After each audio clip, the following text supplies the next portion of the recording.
Sports. Big game this weekend. TCU, Colorado. Sonny Dykes, prime time. This is, coincidental enough. This isn't one of those games where Sonny Dykes was like, you know what? Give me prime time. This game was made 10 years ago. It just so happened that prime went to Colorado.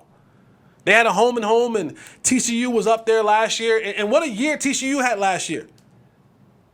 All up until the national championship game. But think about that. Think about TCU and the size of TCU. Texas would love to do what TCU did. Texas 3 times bigger? 4 times bigger?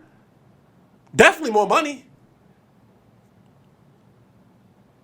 Texas Tech would have loved to do what TCU did.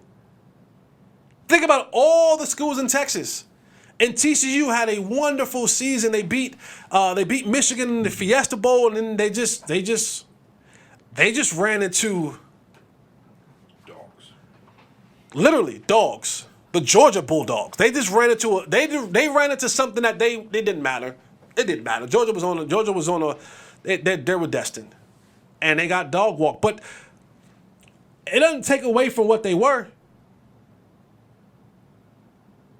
And they had media day the other day, and we were able to get some audio from Sonny Dykes, and he just talked about playing Coach Prime in Colorado. Said we got no film. You're thinking, no film? What do you mean? Your cameras don't work? The VCR broke? Nah. The Colorado team that they played last year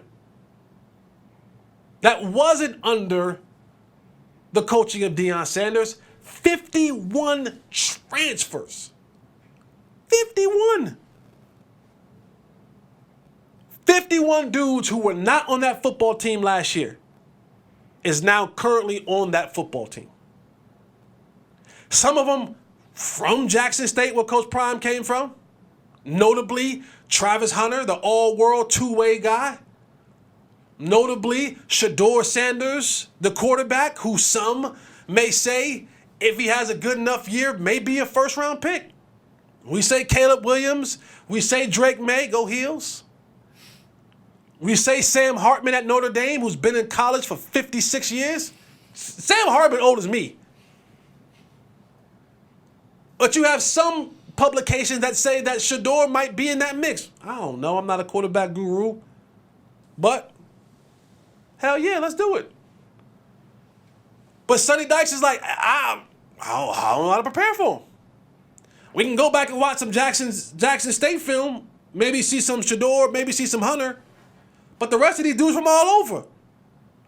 We don't know how Deion's implementing these guys, how they're going to play. I'm sure Deion offensively is going to have some of the same, I've told you guys before, foundation is who you are. If that's been Deion offense for the last 10 years, it's going to be the same offense that he runs in Colorado. Players are different. Players are definitely going to be different. 51 transfers. So for Coach Dykes, he got to just figure out a way to kind of get this thing. You got to get up. Play your game. But it's hard to watch tape on a team that you have no idea about. It isn't like this is a team that you're familiar with, that you played every single year. 50, that's unheard of. 50, a college football team is anywhere between 80 to 90 guys. Depending on how big your program is, maybe 100 if you're one of the really big programs.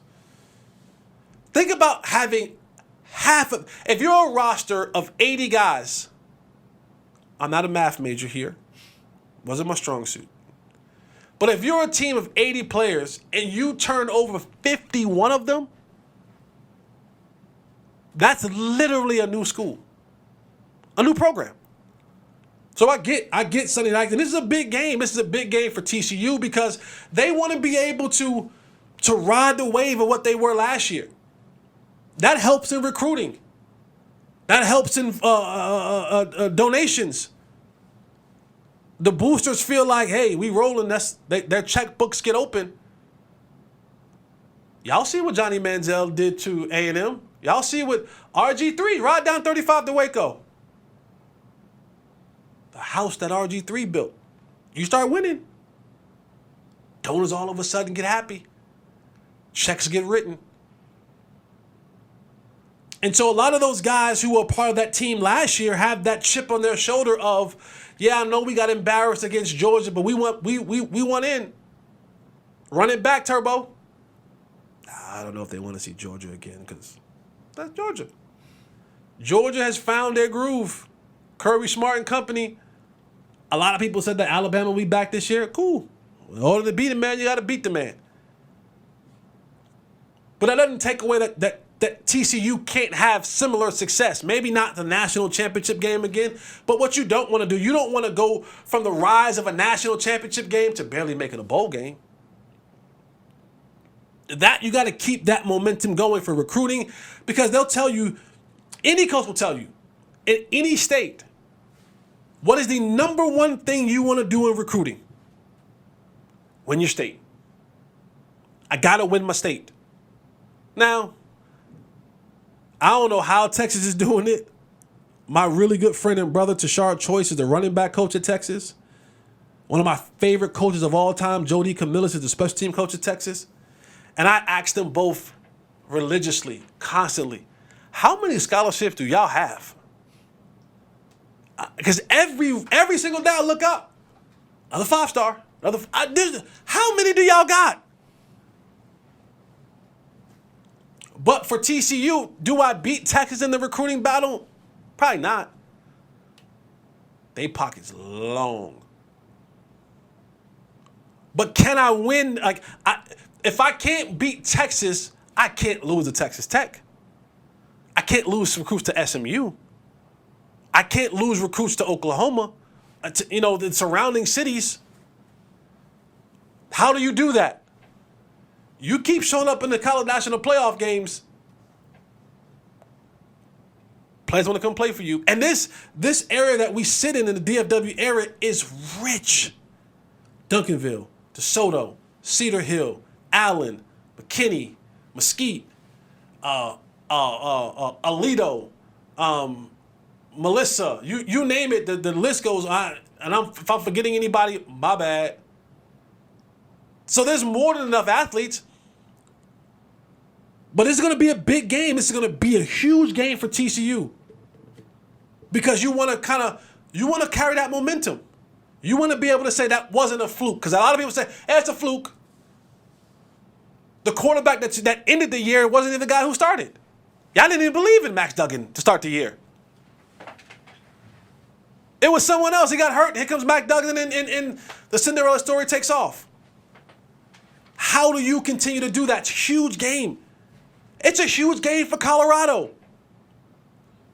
However you feel, like Deion has the Floyd Mayweather kind of syndrome put on him.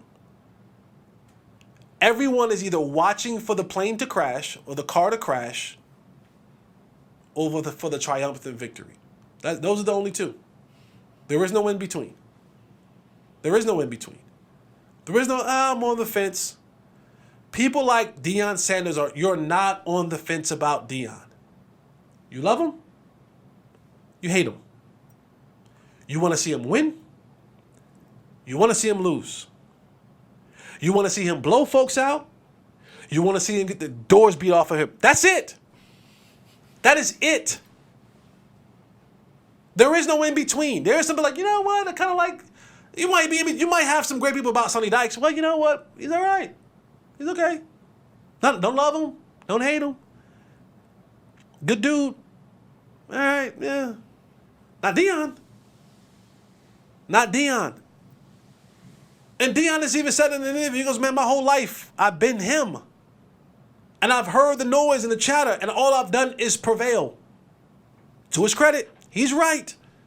He's been the baddest dude on the planet everywhere he's gone. High school, college, NFL, MLB, coaching. He's won at life. Must be the money.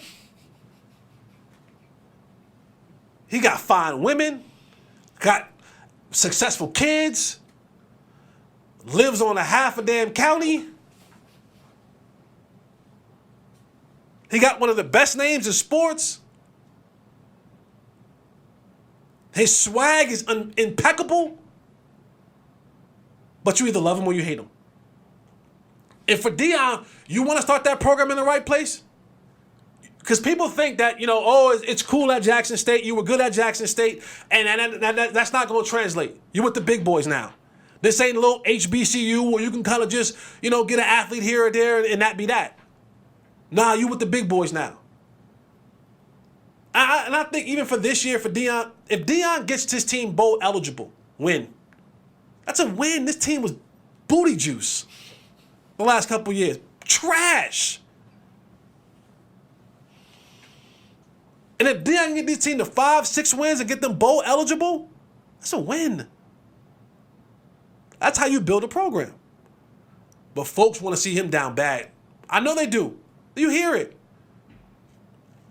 I want to see him win. I am the person who I love arrogant, cocky, flamboyant, loquacious. I love it. I love it if you win. But if you lose, I love when they get on your head. Pause. Gotta always say that for the young people. And Deion, like he said, we coming. I love that. We coming. I ain't hard to find. And I'm bringing my luggage with me. And it's Louis. Ooh. And it's Louis. I love that. I love talk that talk. And he did. He said, you know what? I'm bringing Shador. My quarterback. He let him know from the jump. This is my quarterback. This y'all quarterback. Ain't no competition. Y'all can say whatever y'all want about nepotism. It happens everywhere else. Everybody else do it. Why not Deion? So miss me with that. And then he said, I'm bringing Travis Hunter. One of the baddest two-way players in the league. Remember, Travis Hunter was on his way to Florida State, so don't think that Travis Hunter, he's like, this is... Nah, he flipped. Travis Hunter reminds me, and we were talking about this pre-show.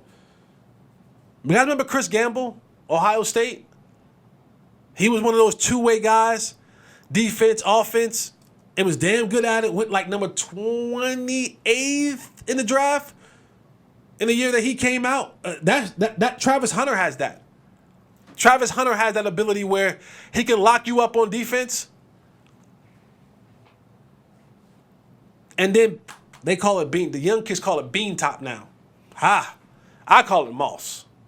You want mossed. Y'all call it bean top or on your head. Whatever. But Travis Hunter, he could go. He could go. So huge game, man. Huge game. We'll see what happens. The start of the Deion Sanders-led Colorado Buffalo starts this weekend against TCU. Excuse me, not TSU. I'm going back to HBCU. Shout out to TSU. My niece wants to go there. Yeah. I ain't got nothing against y'all. I don't. Y'all ghetto, though. My little niece like, I want to go there. My people's there. All right.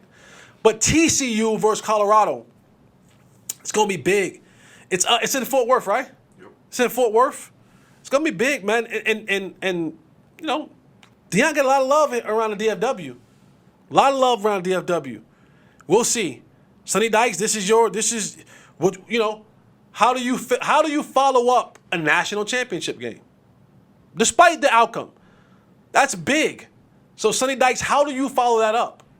Do you follow that up with a loss to the opening of the season to Deion's Colorado, or do you go in and say, let me take care of business? Let me put folks back on notice again that TCU wasn't a fluke. It is big for both coaches here. This is a big game.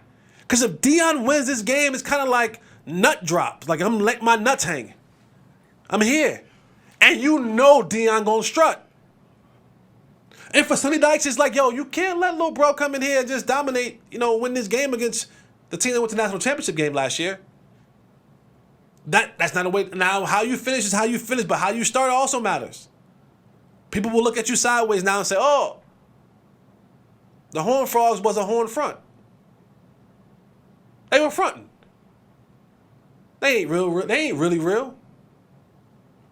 We'll see how that goes.